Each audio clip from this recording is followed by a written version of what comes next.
Hello everyone, I'm back. So Wrestlemania is upon us. Recently watched one of, I think they're called, let's bring them up, Smack Out. Smack Out moment. They posted a video.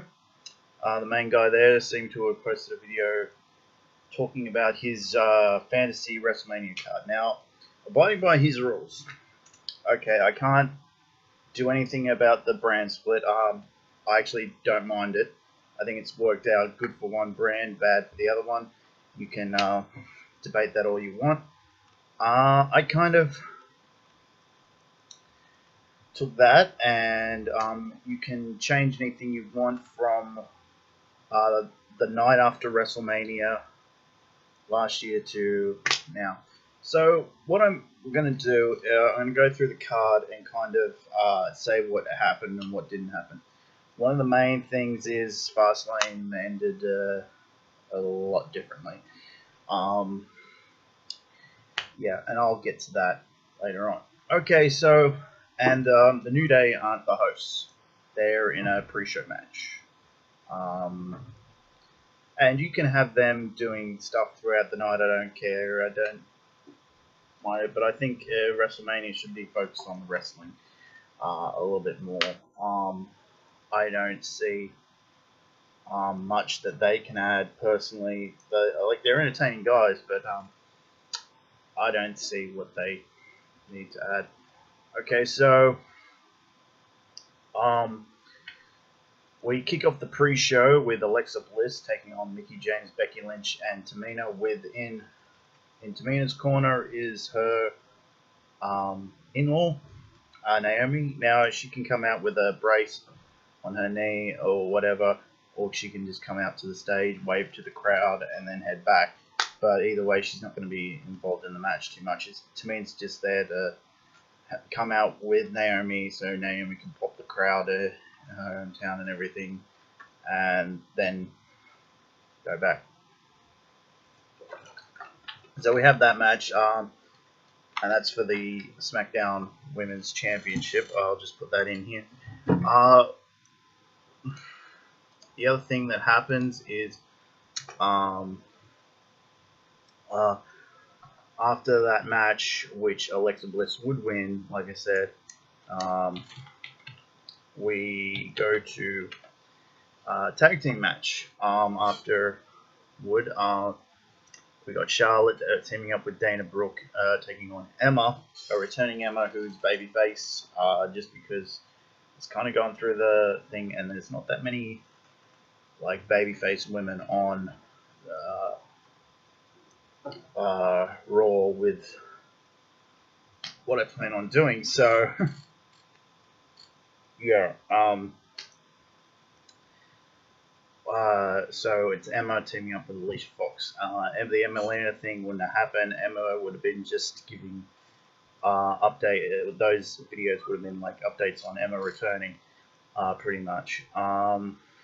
She probably would have returned a little bit sooner than what she did.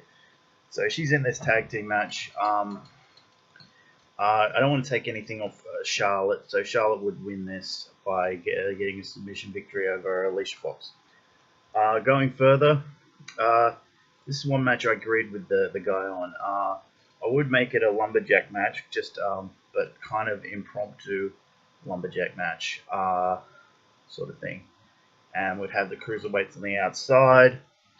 We'd have Neville and Austin Aries in the middle. And I would probably have Neville win this one, but do a rematch at the next pay-per-view going forward. The only reason this is on the pre-show is I'm not sure about the timing of the rest of my matches on the main card, so that's it.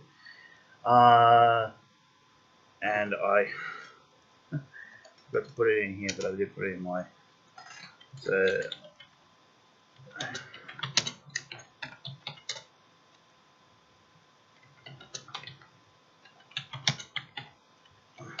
Okay, then we have the 6-person tag, the New Day taking on Rusev, Epico, and Primo. And that's kind of what would happen. The Rusev would get the submission victory over Xavier Woods. And then we have the Andre the Giant Battle Royal. That's whoever's left, who's not on the card, gets put into this match. And there's some surprising entrances in there. I didn't book Big Show. I didn't book Kane. I didn't see anything that I'm not too if the Shaq match happens, yay. If the Shaq the Shaq match happens. If it doesn't matter. Doesn't matter to me.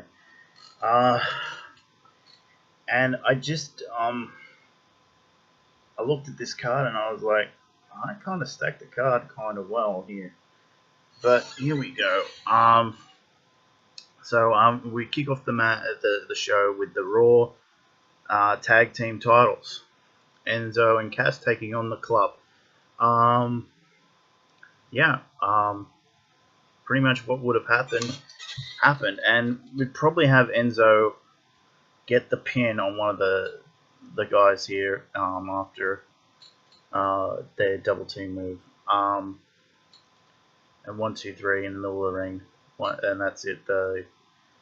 We've got new tag champs in Enzo and Big Cass. Big celebration to kick off the show. And then we go to the Intercontinental Title match. No holds barred.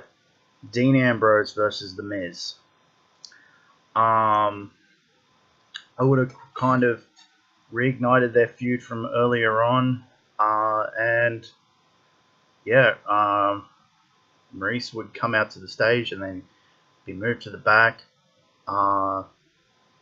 Or we could do something like I would even consider. I just thought this just now, having Dean Ambrose come out with Renee Young, and then have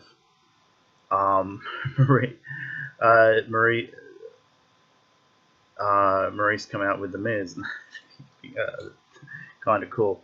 Then we have the Smackdown Tag Team Titles. American Alpha taking on Jimmy and Jey Uso, as well as Curt Hawkins and Mojo Rawley teaming up, taking on Heath Slater and Rhino.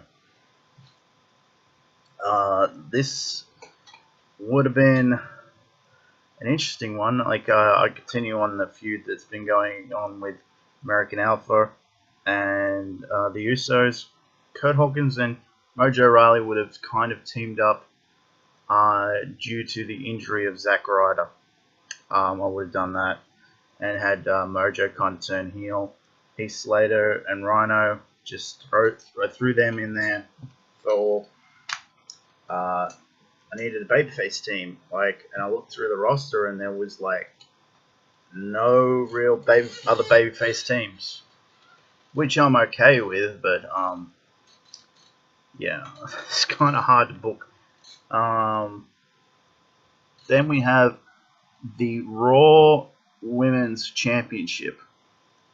Now, the way this would kind of come about is Charlotte would have held the belt till SummerSlam. Sasha would have beat her there. They would have had a bunch of rematches, and Sasha would have maintained holding the belt through most of them, and that would have eventually culminated in that Hell in a Cell match. Sasha would have won that one clean and continued on, and she would have feuded with a few other different heel divas in between time. And Bayley would have come up. Sasha would have turned heel on during her title run, and then we get to here. And this would be the first encounter between the two since that their NXT matches that they had together. Okay, the U.S. title match, Cesaro versus Sheamus. Just basically the team breakup, and Cesaro would have managed to wrestle away the U.S. title from Chris Jericho. due to interference from Kevin Owens after Fastlane. So he's only just started his run. The title was sort of broken up the tag team of Cesaro and Sheamus, and voila, here we are. Then we go to loser leaves Raw brand or retires. Now it depends on, this one depends on which stipulation. It depends on what the contract status of these three guys are. We have Brock Lesnar taking on Goldberg, taking on The Undertaker. Now, no matter what, I'm having The Undertaker win this match. I think the pop was much bigger at the Royal Rumble. Like, I would have done that as a test. I think that was handled right. The test was the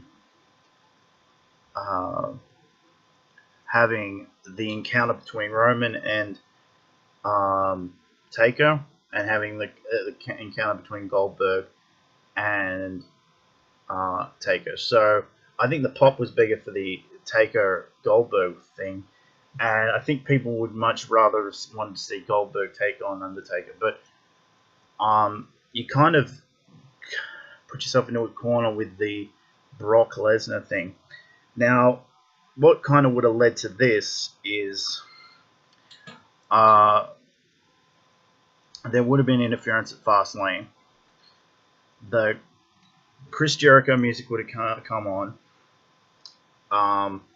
and out would have come Chris Jericho. But through the crowd, Brock Lesnar would have jumped the rail, gotten in the ring, F5 Goldberg, who was preparing for a spear, not realizing Brock had come out, F5'd him, and Kevin Owens would have dashed over, covered him 1, 2, 3. This match still would have been short, but like immediately after the 3 count, Goldberg would have got up. You could have done the spear and everything, and Brock would have been going through the crowd, smiling and everything, and you still would have gotten that. Now, you would have used up one of your Brock appearances, but that's fine with me. It doesn't matter because you're not worrying about putting the belt on either one of any of these guys. Instead, you've got a marquee match that probably shouldn't main event your show, but you've got 3 big time players involved in it. You can have advertising with it. It's the Dead Man versus the Streak versus the Beast. So the marquees there. I think the way Taker gets involved in this is you just bring up the Royal Rumble thing again, of them coming in, and you're gonna have Taker say, "Hey, I never got a chance in his first run here to get a piece of Goldberg, and I know, and Goldberg said some stuff about wanting to fight me. Brock, I still haven't forgotten that you beat me at Wrestlemania. That is a blemish on my record, that it shouldn't be there. Blah blah blah. You just like, people would eat this up. I think much better than what you're doing now. Triple H versus Seth Rollins. Yeah, they're doing a pretty good job with this from what I've heard. So yeah, teacher versus student. It's pretty simple there. Dolph Ziggler and Natalya versus John Cena and Nikki Bella. Okay. Now, you kind of have to dig up some stuff in the past about this one. You can bring up the fact that Dolph at one point wanted Nikki back, wanted to give her all the things that John's not giving her. I would just extend, as far as the Natalya and Nikki thing go, I would just extend that feud a little bit longer. And you have Dolph bring up the things that make Cena look bad, and you just have him say stuff like, "What kind of man are you? You're leading this woman on. You're never going to give her the things that she really wants. She wants to have kids. She wants to get married. I can give her those things. You can't. You bring up stuff like that, and you can have him say, "I'm more than a man than you are," and things like that. But I would have Cena go over here, but at the end of it, he has to propose to Nikki at the end, and yeah, and if Nikki wants to retire after that, I'm fine with that. I don't know why, like, that has kind of been brought up. I thought, yeah, she had a neck injury, but she was clear to go. Now, the next thing is Samoa Joe versus AJ Styles. This is a match just put together because, like, the GMs would probably, or the commissioners, whatever, the two brands wanted to have an interpromotional match. You have AJ go into this after losing an elimination chamber. You don't, I wouldn't go through all the rigmarole of what they had doing, but like, I understand why they did it. But there's other things that kind of do, like, I don't know why they kind of decided to do this or what they did. Okay, the Universal title, Chris Jericho. Oh no. Okay. Oh, wondering why thing was over the going over 2 pages. Okay, Universal title, Kevin Owens versus Chris Jericho. After that match at Fastlane, they have to have a new champion crown, a new challenger crown, because they didn't do that. So, boom, you do another match. Chris Jericho beats someone. It doesn't matter who it is. Big Show, whatever. You have him go into the feud, into the title match here. WWE title match, Randy Orton versus Bray Wyatt. I know this is not like I could see flipping the 2 championships around, but to me, if you win the Royal Rumble, and I think you would be banking more on Randy Orton and Bray Wyatt, and besides, you promote the whole card. It doesn't matter to me. It doesn't necessarily matter who. Someone's going to look at that match on that card and this card and say, "I want to see that match. I'll watch the whole thing." And like, I don't think Randy Orton versus Bray Wyatt is going to necessarily be a great match, but I think it's the one that they kind of went with. It's fine with me. Randy Orton would probably, like, for political reasons, would go here, but I would like kind of like let Bray have a more of a run with it. Do a rematch at Payback or Backlash, whatever the heck they're gonna, the next Smackdown pay-per-view is. It's fine with me. You do that and do some sort of step match or something, and but yeah, that's how I would do. That's my card. Now, you could have done the messing around thing. I haven't got Roman Reigns on this card. I just didn't see a slot to put him in. I don't think you should just throw together a match just because, hey, new one. I think this card would probably draw more. Now, if they wanted me to put Roman in this thing, I would probably move the Andre the Giant Battle Royal to the main card. Just have Roman win that damn thing. That's what I would do. Just put another feather in his cap. That's fine. Better way to get him over anyway. Let me know what you think. I don't necessarily mind this. Like, I could probably do another interpromotional match if need be, but I don't have anyone for Roman to fight. I think putting those three guys in that Legends match makes a lot more sense to me. But let me know. Catch you all another time.